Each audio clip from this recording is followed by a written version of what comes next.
አንቲ ውእቱ መሶበ ወርቅ ንጹሕ እንተ እስቴታ ሰላም ጤና ይስጥልን። በመላው ዓለም የምትገኙ የሰደይቱ መርሃ ግብር ተከታታዮች በልዑል እግዚአብሔር ስም እንደምንሰነበታችሁ አሜን። በምህረቱ በቸርነቱ ጠብቆ እስካሁኗ ሰዓት ያደረሰን እግዚአብሔር አምላካችን ስሙ ለዘላለም የተመሰገነ ይሁን። እነዚህን አራት ነገሮች በአግባቡ የተጠቀሙ ሰዎች በሕይወታቸው ስኬታማ ሆነዋል።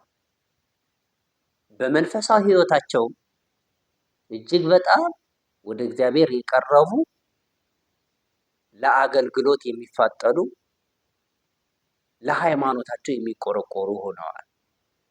እነዚህ አራት ነገሮችን ያልተጠቀሙ ሰዎች ደግሞ በስጋዊ ሕይወታቸውም በመንፈሳዊ ሕይወታቸውም አደጋ ውስጥ ይገኛሉ። የተወደዳችሁ የእግዚአብሔር ቤተሰቦች እኛስ እነዚህ አራት ነገሮችን በአግባቡ እየተጠቀምን ይሆን ወይስ ደግሞ እንዲሁ በከንቱ እያበከናቸው ይሆናል? ራሳችንን የምናይበት ነው። ለመሆኑ እነዚህ አራት ነገሮች ምንድን ናቸው? አንደኛው ጊዜ ነው። ጊዜን ፈረንጆች ዘ ታይም ኢዝ ጎልድ ይሉት ነበር። ጊዜ ወርቅ ነው ይሉት ነበር። አሁን ደግሞ ዘ ታይም ኢዝ ላይፍ፣ ጊዜ ህይወት ነው ተብሏል። እውነት ነው፣ ጊዜ ህይወት ነው። ሰዎች በጊዜ ይወለዳሉ፣ በጊዜ ያድጋሉ፣ በጊዜ ይሰራሉ፣ በጊዜ ያገባሉ፣ በጊዜ ይወልዳሉ፣ በጊዜ የመጨረሻው ከዚህ ዓለም በሞት ይለያሉ። ሰዎች በጊዜ ሲጠቀሙበት ባለሀብት ይሆኑበታል፣ ወደ እግዚአብሔር መንግስትም ይገቡበታል፣ ይጸድቁበታል። ጊዜ ባንክ የምናስቀምጠው ገንዘብ አይደለም። እንደውም አንድ ጽሑፍ ላይ ምን የሚል ንባብ ያለው ካልተሳፈሩበት ተሎ ተቀዳድሞ ጊዜ ታክስ አይደለም አይጠብቅም ቁሙ የሚል ተመልክቻለሁ። እውነት ነው። ዛሬ የዋልናት ቀን በቃ ካልሰራንባት አልፋለች፣ ድጋሜ አትመጣም። ምናልባት በህይወታችን ተጨማሪ ቅዳሜ፣ ተጨማሪ እሁድ፣ ተጨማሪ ሲመጣ ያው እየተደጋገመ እንዳይመስልን አዳዲስ ነው። ስለዚህ በጊዜ ሰዎች ንስሐ ገብተውበታል፣ ስጋው ደግሞ ተቀብለውበታል። ማርያም ባለሽቷዋ ወደ እግዚአብሔር መንግስት የገባችው በጊዜ ነው። ንስሐ ገብታ በግራ በኩል የተሰቀለው ወንበዴ ጊዜውን አልጠቀምበት ብሎ ወደ ሲኦል ሲገባ፣ በቀኝ በኩል የተሰቀለው ወንበዴ በ11ኛው ሰዓት በመጨረሻው ሰዓት ጊዜውን ተጠቅሞበታል፣ ንስሐ ገብቶበታል፣ አምኖበታል። ስለዚህ የኛ ጊዜ እንዴት እያለፈ ነው? እየሰራንበት፣ እየጸለይንበት፣ ቤተ እግዚአብሔር እየሳምንበት፣ ትምህርት እየተማርንበት፣ መንፈሳዊ ስራ እየሰራንበት፣ በዓለማዊ ስራችንን እየነገርንበት፣ እያረስንበት፣ እየተማርንበት ነው ወይስ በዋዛ በፈዛዛ በሳቅ በጨዋታ ባልሆን ነገር እያሳለፍነው ነው የሚለውን በአግባቡ መመልከት ይኖርብናል። ጊዜን በአግባቡ የተጠቀሙ ሰዎች በትምህርታቸው ውጤታማ፣ በንግዳቸው ትርፋማ፣ በአርሶ አደርነታቸው ደግሞ በእርሻቸው በስራቸው ምርታማ መሆን ችለዋል። በመንፈሳዊ ዘርፉም መንፈሳዊ ትምህርት ተምረውበታል፣ ጸሎት ይጸልዩበታል፣ ስጋውና ደግሞ ይቀበሉበታል። ስለዚህ ጊዜያችንን ጠዋት በጸሎት እንጀምረው፣ ቀን መልካም ስራ እንስራበት፣ ምሽት እንጸልይ፣ የእግዚአብሔርን ቃል እንማር። አንደኛው ጊዜ ነው። ሁለተኛው በአግባቡ መጠቀም ያለብን ገንዘብን ነው። ገንዘብ ለሰዎች የተሰጠ ባሪያ ነው፣ አገልጋይ ነው። ልንረዳበት፣ ልንጠቀምበት፣ ሰዎችን ልንረዳበት፣ ልንጠቅምበት የተሰጠ ነው። በዘመናችን ግን ከአገልጋይነት ወደ ጌታነት ተቀይሮ ሰዎችን ባሪያ ሲያደርጋቸው እንመለከታለን። ይሄ በጣም አስቸጋሪ ነው። ሰዎች ገንዘብ ለማግኘት ብለው ሲሰርቁ እናገኛለን። ገንዘብ ለማግኘት ብለው ሰው ሲገድሉ እናገኛለን። ገንዘብ ለማግኘት ብለው ሲዋሹ እናገኛለን። ይህንን እንዲህ ከሆነ ገንዘብን አልተጠቀምንበትም፣ ተጎዳንበት እንጂ ከእግዚአብሔር መንግስት ወጣንበት እንጂ። ስለዚህ ገንዘብን በአግባቡ መጠቀም እንዴት ነው? በገንዘብ ከመጠን በላይ በልቶ ጠጥቶ መስከር መጠቀም ነው? አይደለም። ገንዘብ ስላለን ብቻ ገንዘብ በመስጠት እውነትን ወደ ሐሰት ማስቀየር ነው አይደለም። አንድ ሰው ገንዘቡን በአግባቡ ተጠቀመ የሚባለው የእግዚአብሔርን ለእግዚአብሔር የቄሳርን ለቄሳር የእሱን ለእሱ ከሰጠ ነው። ማለት ምን ማለት ነው? ለእግዚአብሔር የሚገባውን ለእግዚአብሔር መስጠት ነው። አስራቱን በኩራቱን በአግባቡ መስጠት፣ መባውን ስጦታውን ለእግዚአብሔር መስጠት፣ ለድሆች የሚገባውን ለድሆች መስጠት፣ ለንጉስ የሚገባውን ለንጉስ መስጠት፣ ለራስ የሚገባውን ለራስ መስጠት ነው።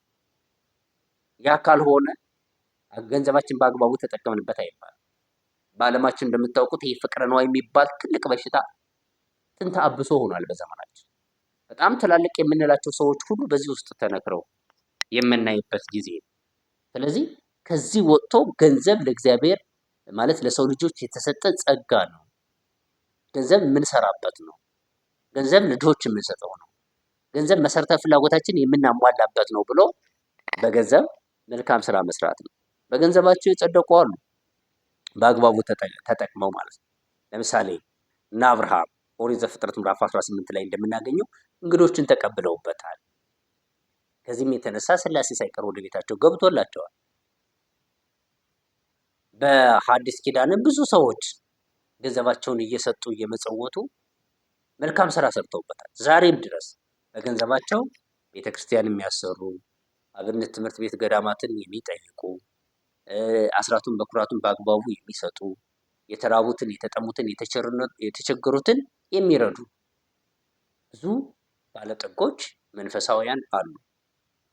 ስለዚህ ገንዘብን እንደ መገልገያ እንጂ እንደ አምላክ ማየት የለብንም። ገንዘብ ለሰው ልጅ የተሰጠ ጸጋ እንጂ ራሱ ገንዘብ ግን አምላክ አይደለም። ዮሐንስ አፈወርቅ ምን ይላል? ገንዘብን አናወግዝም፣ ከገንዘብ በስተጀርባ ያለውን ግን እናወግዛለን ይላል። ምን ማለት ነው? ሰው ገንዘብ ለማግኘት ብሎ የሚሄድበት ጥሩ ያልሆነ አካሄድ ነው።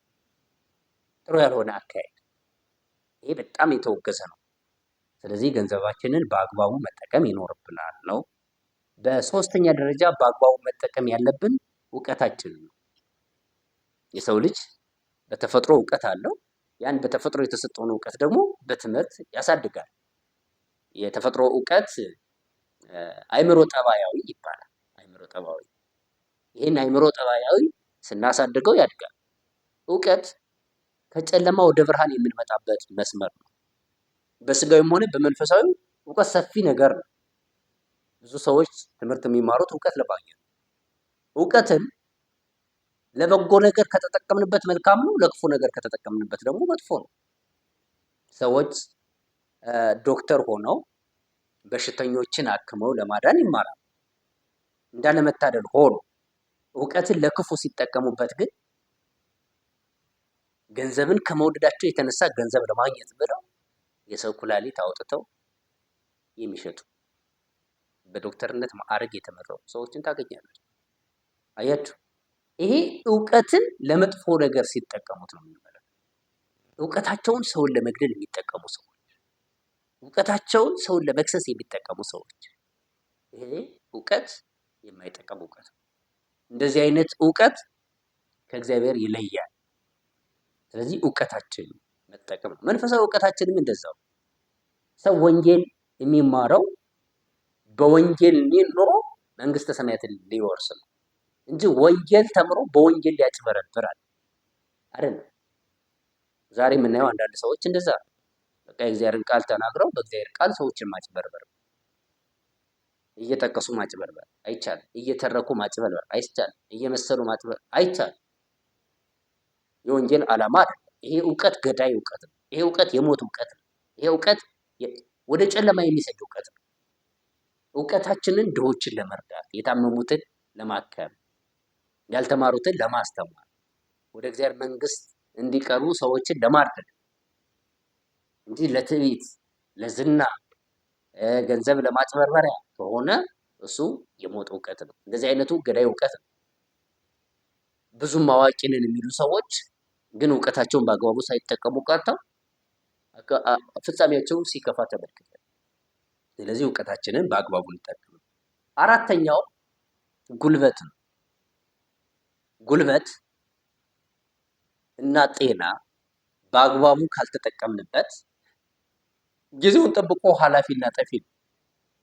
ስለዚህ ከእግዚአብሔር ያገኘነው እውቀታችንን፣ ጉልበታችንን፣ ገንዘባችንን በጉልበት መጠቀም ይኖር። ጉልበትን መጠቀም ማለት ጉልበታችን ለመንፈሳዊ ነገር መዋል ያለብን ለመንፈሳዊ፣ ለስግደት፣ የእግዚአብሔር መልካም ስራዎችን ለመስራት መጠቀም ይኖርም። ከዛ ውጭ የሆኑትን በዚህ ዓለም ሰዎች ወጥተው ወርደው ነግደው አትርፈዋል፣ አርሰው ቆፍረው ምርታማ ሆነዋል። ስለዚህ በተሰጠን ጉልበት ድሆችን ልንረዳበት፣ በተሰጠን እውቀት ቤተ እግዚአብሔር ልንሰራበት፣ በተሰጠን ጉልበት ገዳማትን፣ አብነት ትምህርት ቤቶችን ልንጎበኝበት ይገባል። ብዙ ሰዎች እነዚህን 4 ነገሮችን በአግባቡ ስለተጠቀሙ በስጋዊ ዓለም ስኬታማ፣ በመንፈሳዊ ዓለም ደግሞ እንዲሁ ውጤታማ ሲሆኑ እንመለከታቸዋለን። አንድ ስራ ለመስራት ደግሞ እነዚህ 4 ነገሮች የግድ ያስፈልጋል። ገንዘብ ያስፈልጋል፣ እውቀት ያስፈልጋል፣ ጊዜ ያስፈልጋል፣ ጉልበት ያስፈልጋል። 4 ነገሮችን ያባከነ ሰው በህይወቱ ጭንቀት የተሞላ ስኬት አልባ ሰው ይሆናል። በአግባቡ የተጠቀመ ሰው ደግሞ እንዳልኳችሁ በሁለቱም ዓለም ደስተኛ ስኬታማ ሰው ይሆናል። 4 ነገሮችን በአግባቡ ተጠቅመን መንግስቱን እንድንወርስ መልካም ፈቃዱ ይሆንልን። ወስብሐት ለእግዚአብሔር ወለወላዲቱ ድንግል